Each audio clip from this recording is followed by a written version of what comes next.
Physical training ഒക്കെ നടത്തുന്നതിനോട് താങ്കൾ യോജിക്കുന്നില്ലേ? സ്കൂളിൽ അധ്യാപകര് കുട്ടികളെ ഒരുമിച്ച് നിർത്തി PT നടത്തുന്നതിനോട് യോജിക്കുന്നില്ലേ? ഉണ്ട്, മാസ്റ്ററിൽ നടത്തുന്നത് അത് നമ്മൾ ചെയ്യാറുണ്ടല്ലോ. അപ്പൊ അത് ഇതും തമ്മിൽ എന്താ വ്യത്യാസം അങ്ങ് പറയുന്നത്?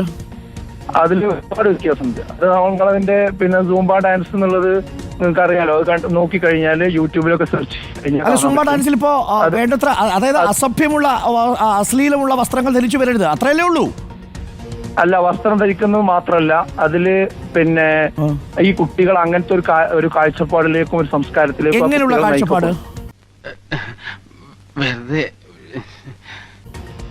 ഞാൻ പറഞ്ഞല്ലോ, ഇത് ആൺകുട്ടികളും മുതിർന്ന ആൺകുട്ടികളും പെൺകുട്ടികളും ഒരുമിച്ച് നിന്ന് ഇതുപോലെ അല്പവസ്ത്രം ധരിച്ച് ഡാൻസ് ചെയ്ത്. അല്ലല്ല, മാസ്റ്ററിൽ അങ്ങനെയല്ല. മാസ്റ്ററിലെ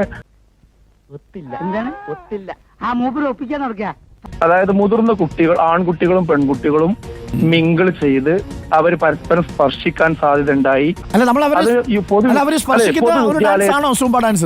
സൂംബ ഡാൻസിന്റെ ഇത് നിങ്ങൾ എടുത്തു പരിശോധിച്ച് നോക്കൂ. അല്ല, അതൊന്നല്ല. ഞാൻ ഒരുപാട് വീഡിയോ നിങ്ങൾക്ക് അയച്ചു തരാം. കുട്ടികളെ സംശയമുണ്ട്.